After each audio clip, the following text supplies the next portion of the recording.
champions of the past, we have world champions of the present. Marissa Shields in the building. Jake Paul, it's clear to me you are desperate for a reality check. You know what? If I made my money impressing 4-year-olds on YouTube and managed to somehow become a multimillionaire from it, I'd probably live in a dream world too.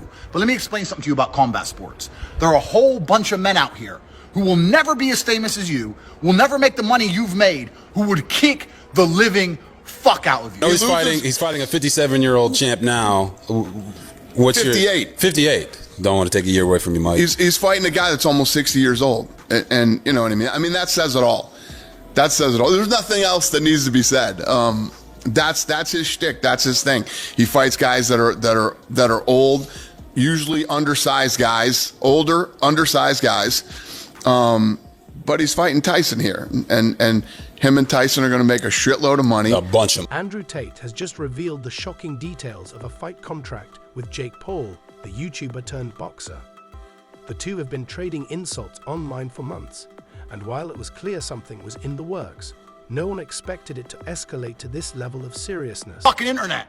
If you want to fight and you want to send a contract, send one to me. I will take a few weeks break from living my retired life to kick the living fuck out of a fucking goofy, fucking entitled dickhead like you. You know my name, Andrew Tate. You might have a fight on your hands. That would go crazy. Let's do it. Let's do it. No, seriously. I'm let's about do the it. action. Like I'm less talk now. That like You just don't see it as a sustainable thing. He fought Tommy Fury and lost.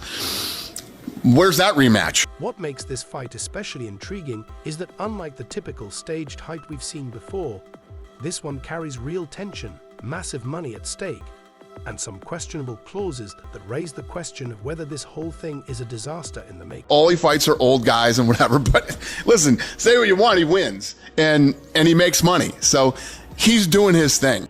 Two brothers, one cage.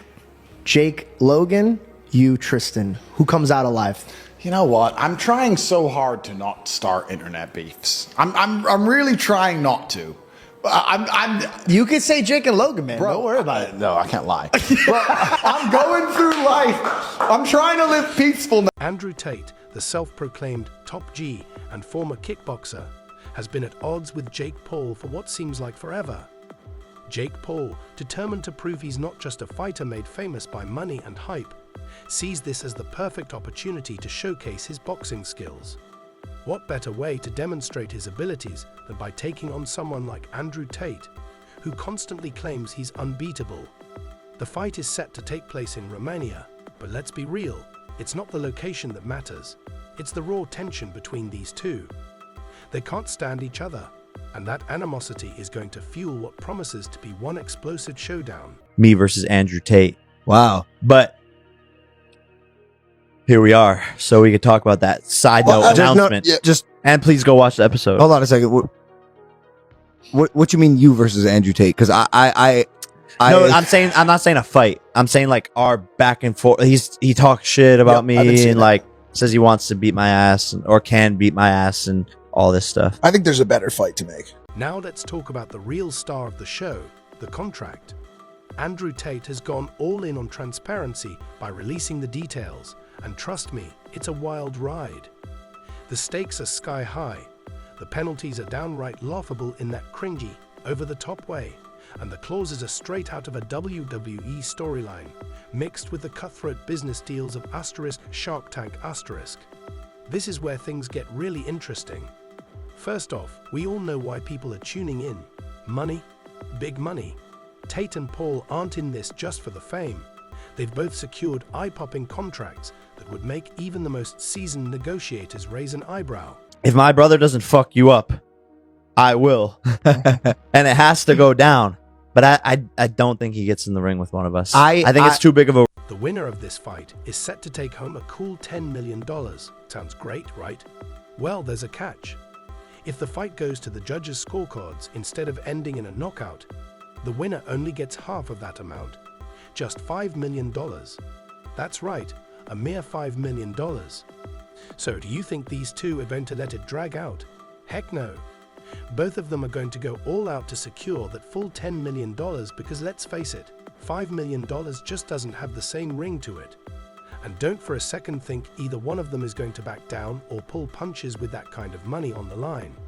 Every jab, uppercut, and feint is going to count. If you're planning to bet on this fight, know that both Paul and Tate will be fighting like their bank accounts depend on it. Because they do. Now let's dive into the part of the contract that could give both these fighters nightmares: random drug testing.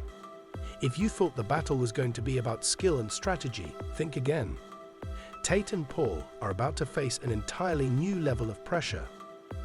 Both fighters are subject to random, no-notice drug testing, meaning if either of them was planning to use any shady substances to gain an edge, they're in for a rude awakening. Hardest sport in the world, and people dedicate their lives to this, and most of them never get a payday. It never pays off for the majority of fighters, all of which would fuck you up. I'm one of the lucky ones. I made a little bit of money. I don't have 50 million to bet with you, but I do have 3 million to bet with you. So this is your offer. $3 million. The penalties in this contract are no joke. If either fighter fails a drug test, they not only lose the fight, but also face a massive financial penalty. For someone like Andrew Tate, who spent years building an image of being top tier, or Jake Paul, who's desperately trying to keep his undefeated streak intact, a failed drug test could be a career-ending disaster. We're talking about image damage that could make or break them both. They know they have to stay clean, or the consequences will be far worse than just losing the fight. It's no surprise Tate would add this clause to the contract. He's a strategist, and making sure there's no room for cheating aligns with his long-term game plan. As for Jake Paul, well, he's not exactly known for always playing by the rules. This is a high-stakes chess match for both of them. But that's not all. There's a rematch clause. If Jake Paul knocks out Andrew Tate, or if Tate submits Paul, the fight is over, full stop. No trying again next year. No second chances for revenge. The winner gets all the glory. This contract is packed with drama, penalties, and chaos. So intense that even the wildest soap operas would be jealous. You are desperate for a reality check. You know what? If I made my money impressing 4-year-olds on YouTube and managed to somehow become a multimillionaire from it, I'd probably live in a dream world too. But let me explain something to you about combat sports. There are a whole bunch of men out here who will never be as famous as you, will never make the money you've made, who would kick the living fuck out of you. This is the hardest sport in the world, and people dedicate their lives to this, and most of them never get a payday. It never pays off for the majority of fighters, all of which would fuck you. This adds a whole new layer of tension. No rematch means the loser has nowhere to go. They can't claim they were off their game or just unlucky. There's no chance for redemption or proving they're better than what they showed in the ring. That's some serious pressure. Imagine being Jake Paul, constantly battling that he's just a YouTuber label, knowing that a loss means your undefeated record is gone and you don't get a second shot. On the flip side, picture Andrew Tate, the self-proclaimed top G, getting knocked out by a YouTuber turned boxer.